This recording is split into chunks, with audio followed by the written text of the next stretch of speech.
Sejam bem-vindos ao canal Falando Sério. Eu sou.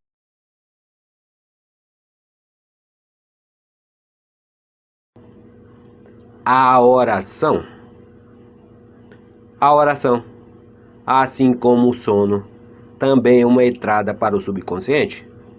Tu, porém, quando orares, vá para dentro do teu quarto e feche a porta, e ora a teu pai que está em segredo, e teu pai que está em segredo te recompensará abertamente. Mateus 6, versículo 6. A oração é uma ilusão do sono que reduz a impressão do mundo externo e torna a mente mais receptiva às sugestões interiores. A mente, em oração, fica em um estado de relaxamento e receptividade, semelhante ao estado alcançado pouco antes de dormir. A oração não é, entanto, o que você pede, mas sim o como você se prepara para ser atendido.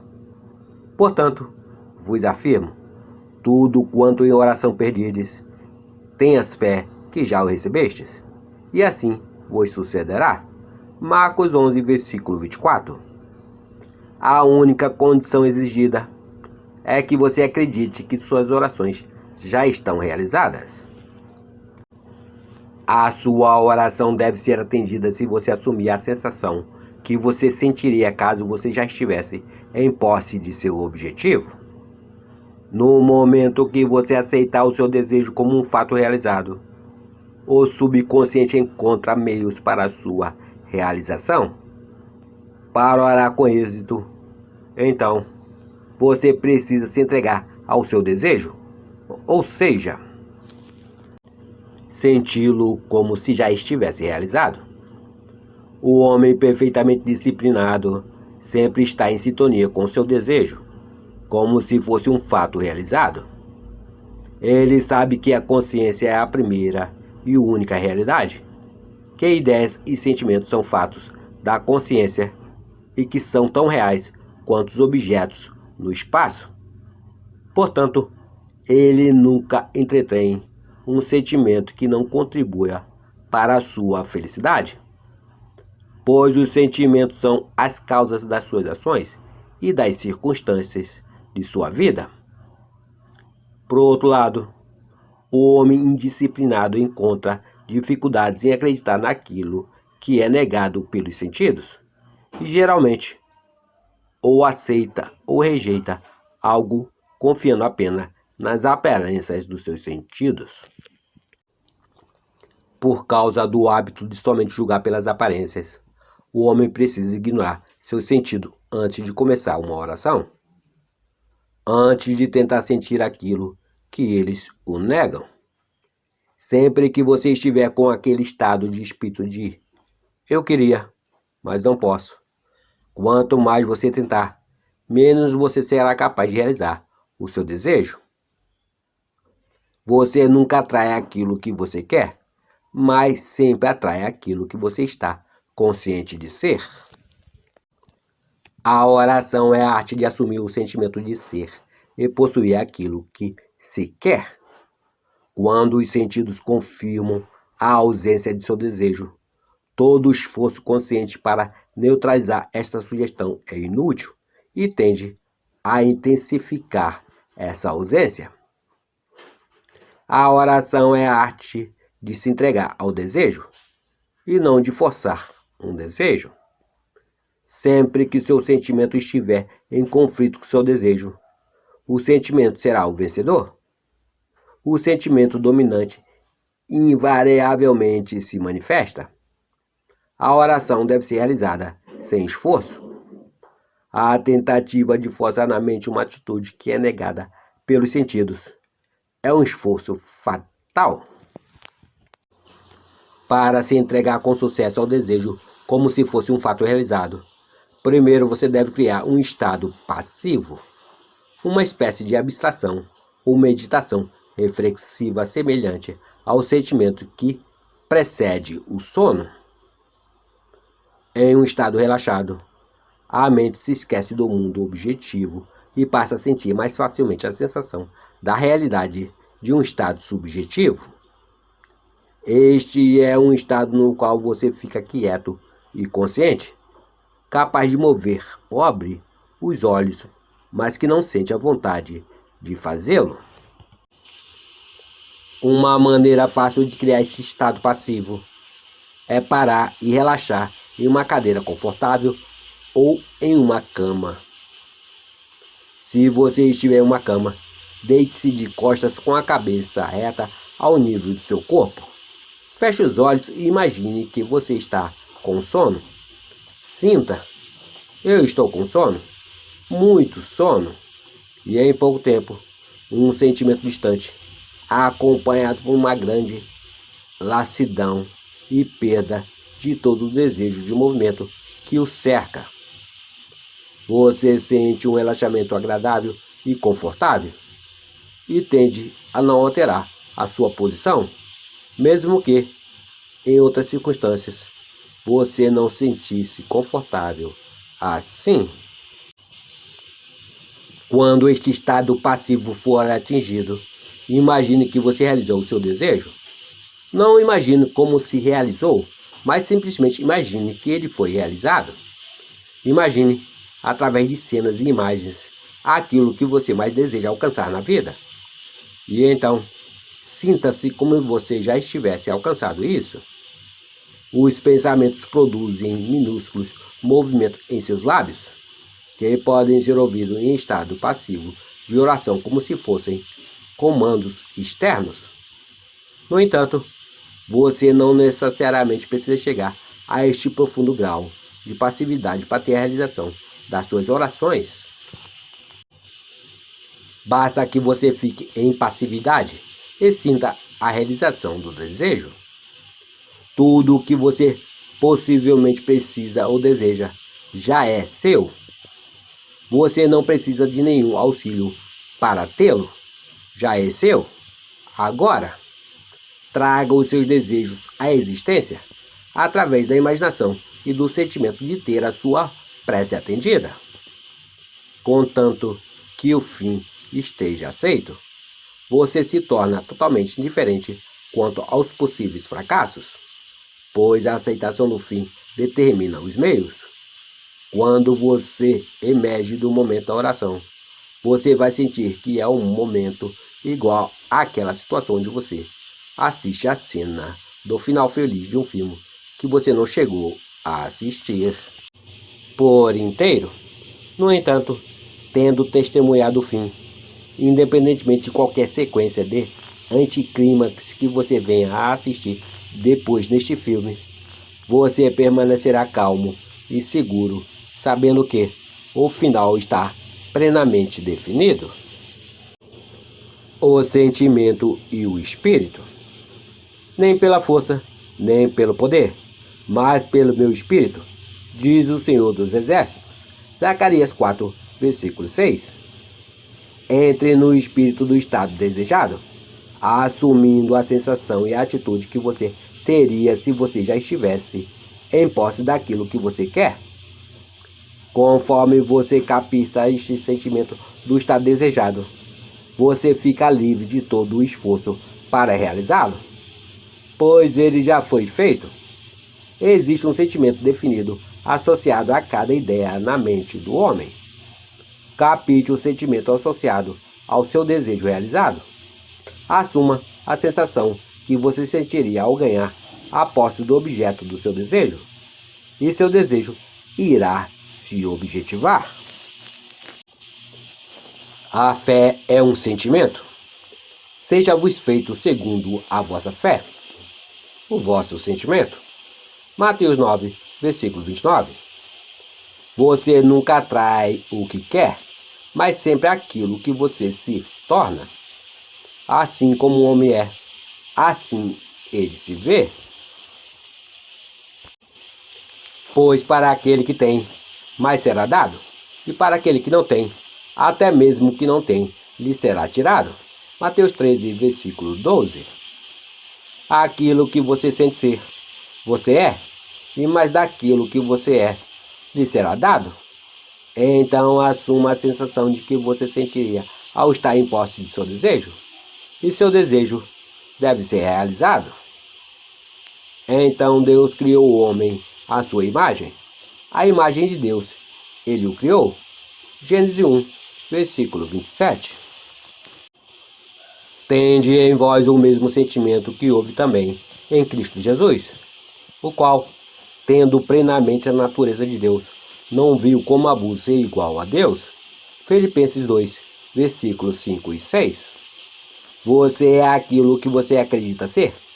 Em vez de acreditar em Deus ou em Jesus, acredite que você é Deus ou que você é Jesus.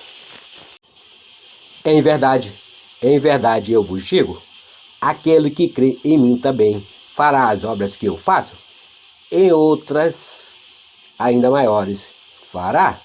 João 14, versículo 12. Isto também pode ser dito da seguinte maneira: aquele que acredita como eu acredito, também fará as obras que eu faço, e outras ainda maiores fará. Jesus não vinha como abuso fazer as obras de Deus, porque ele acreditava ser Deus. Eu e meu Pai somos um. João 10, versículo 30.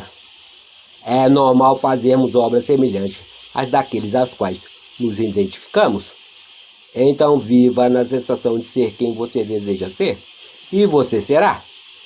Quando o homem crê no valor dos ensinamentos passados a ele e aplicá-los, ele estabelecerá dentro de si a realidade do sucesso. Narração Cidinho de Assis. Curtam, compartilhem, se inscrevam no nosso canal. E não deixe de acionar o sininho para novos vídeos como este. Muito obrigado, meus amigos. Fiquem com Deus, a sua consciência.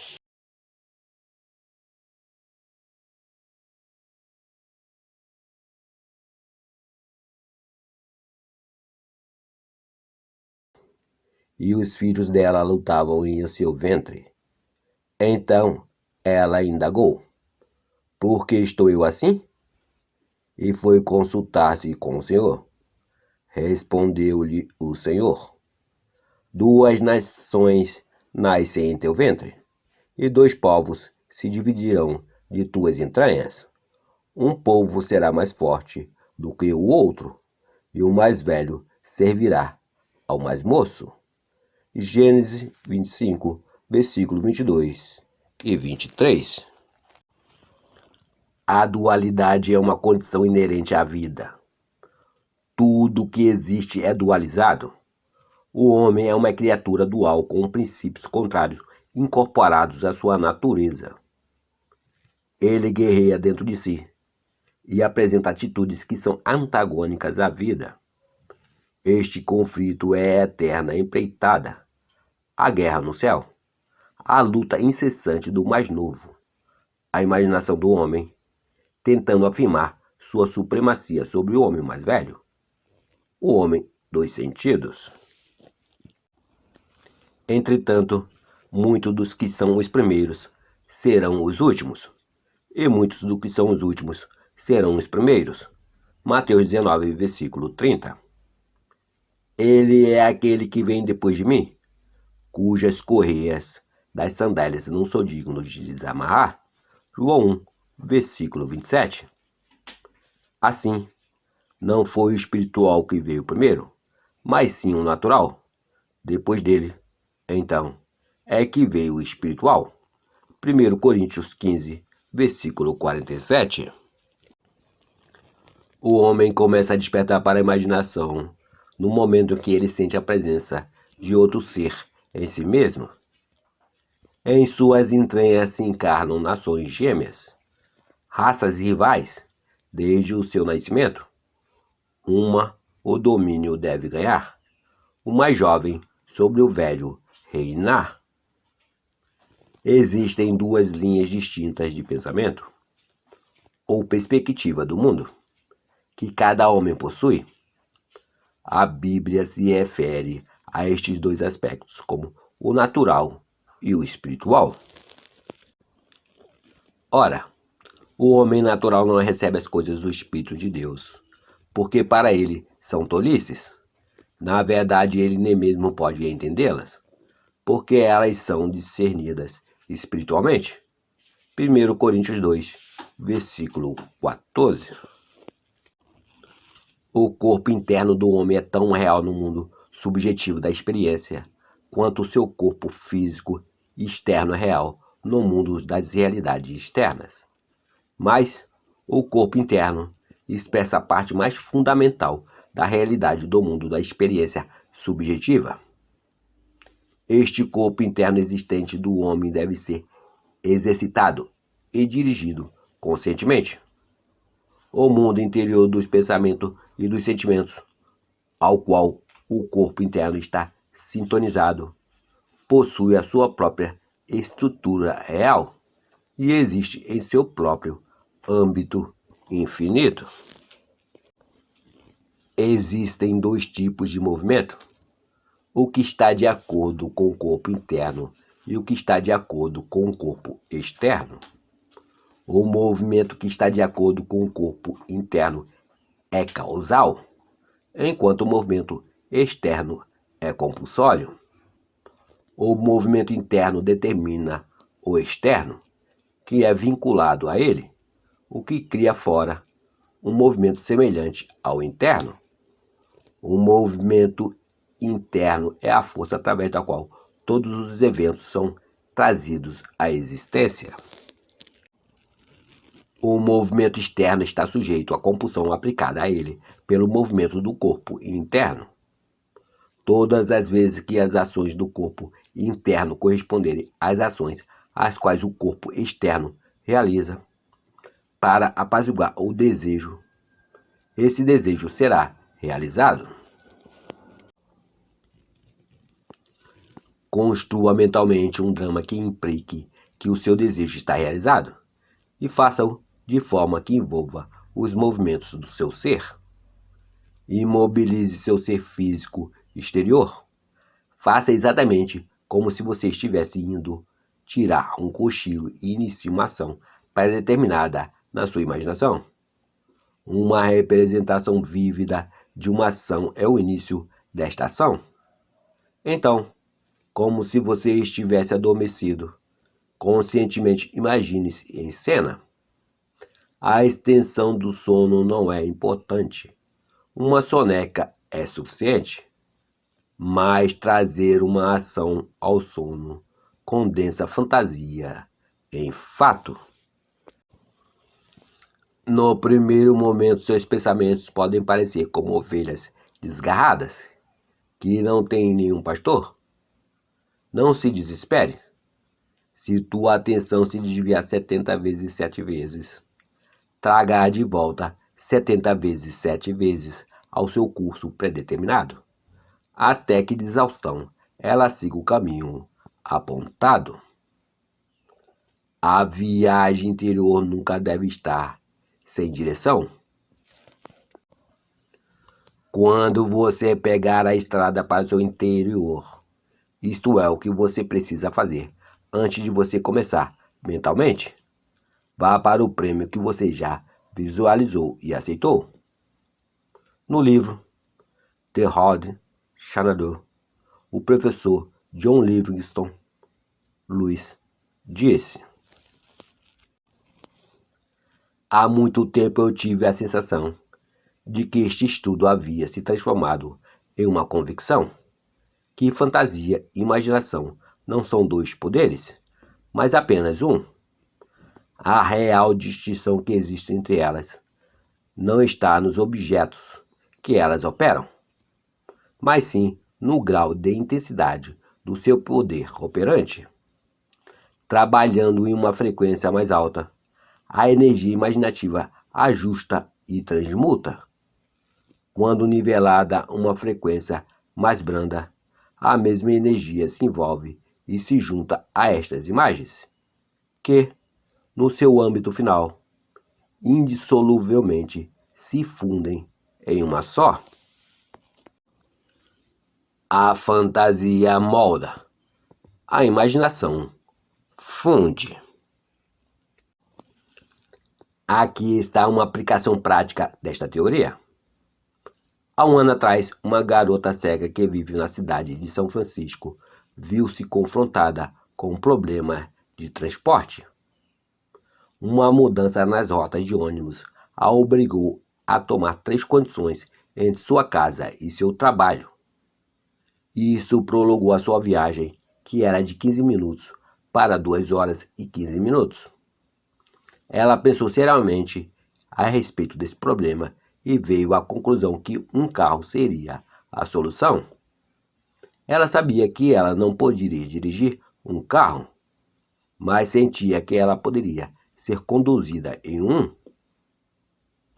Colocando essa teoria à prova, que sempre que as ações do eu interior corresponderem às ações do eu exterior, o seu eu físico apaziguará o seu desejo, e o seu desejo se realizará. Ela disse a si mesma: eu sentarei aqui e imaginarei que eu estou sendo levada para o meu trabalho. Sentada em sua sala de estar, ela começou a imaginar-se sentada em um carro. Ela sentiu o ritmo do motor. Ela imaginou sentir o cheiro de gasolina. Sentia o movimento do carro. Tocava a manga da jaqueta do motorista e sentia que o motorista era um homem.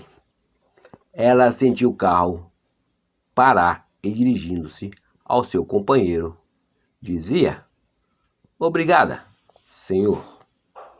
Ao que ele respondia: o prazer é todo meu. Então ela saía do carro e ouviu bater da porta ao fechá-la. Ela me disse que ela centrava sua imaginação em estar em um carro e, embora cega, ela via a cidade em sua viagem imaginária. Ela não pensava em ter uma carona. Ela pensava estar na carona em tudo o que lhe era implícito. Este passeio controlado e subjetivamente dirigido elevou a sua imaginação ao seu pleno potencial. Ela manteve seu propósito mesmo sem antes saber que havia uma consistência intencional em sua ação interior. Nestas viagens mentais, uma continuidade emocional deve ser sustentada. A emoção do desejo realizado, expectativa e desejos unidos intensamente, se transformam de um estado mental em uma ação física. O seu eu interior se move melhor ao longo do percurso predeterminado quando as suas emoções colaboram. O interior deve ser colocado para fora, e ele é colocado para fora através de grandes pensamentos e sacadas de ganho pessoal. Devemos ter prazer em nossas ações. Por 2 dias seguidos, esta jovem, cega, pegou a sua carona imaginária, dando-lhe toda a alegria e o sentimento de realidade vívida. Poucas horas depois de sua segunda carona imaginária, uma amiga lhe falou de uma história que saiu no jornal da tarde. Era a história de um homem que ajudava pessoas cegas. A garota cega ligou para ele e lhe contou o seu problema. No dia seguinte, voltando para casa, esse homem parou num bar e, enquanto estava lá, sentiu o desejo de compartilhar a história da menina cega ao seu amigo, dono do bar. Um total estranho, ao ouvir a história, se ofereceu para levar a garota cega para casa, todos os dias. Então, o homem que contou a história disse: se você a levar para casa, eu a levo para o trabalho. Isso aconteceu há mais de um ano, e desde aquele dia essa garota cega tem sido levada e buscada em seu emprego por esses 2 senhores. Agora, em vez de gastar 2 horas e 15 minutos em 3 ônibus, ela chega em seu escritório em menos de 15 minutos. E no primeiro dia de sua carona ao trabalho, ela virou-se para o bom samaritano e disse: obrigado, senhor. E ele respondeu: o prazer é todo meu.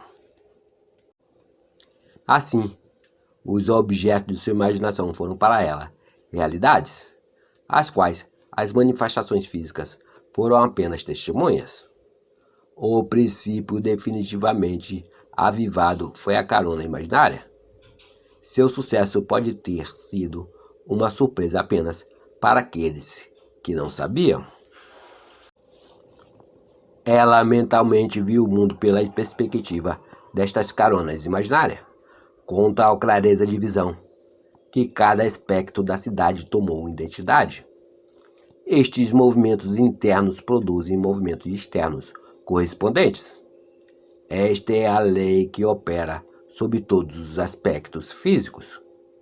Quem pratica estes exercícios de bilocação irá desenvolver poderes incomuns de concentração e quiescência e, inevitavelmente, irá conseguir despertar a consciência e tomar dimensão do grande mundo interior, envolvendo-se inteiramente, vendo a cidade a partir do sentimento do seu pedido atendido. Ela alcançou o estado desejado e concedeu a si mesma aquilo que os homens que não despertam pedem a Deus. Para realizar o seu desejo, uma ação deve começar em sua imaginação, além das evidências dos sentidos, envolvendo o movimento do seu eu interior, implicando na realização do seu desejo. Sempre que uma ação do eu exterior for dada a paz igual ao desejo, esse desejo será realizado. O movimento de cada objeto visível é causado não pelas coisas externas ao seu corpo, mas por aquilo que está dentro dele, que as operam de dentro para fora. Esta viagem acontece em si mesmo. Você viaja ao longo das rodovias do mundo interior. Sem o movimento interno, é impossível realizar coisa alguma. A ação interna é a sensação introvertida. Se você for mentalmente construir um drama que implique em você realizar o seu objetivo, feche os olhos e leve os seus pensamentos para dentro, centrando a sua imaginação o tempo inteiro nesta ação pré-determinada, e participe desta ação, e você se tornará um ser autodeterminado. A ação interna ordena todas as coisas de acordo com a sua própria natureza.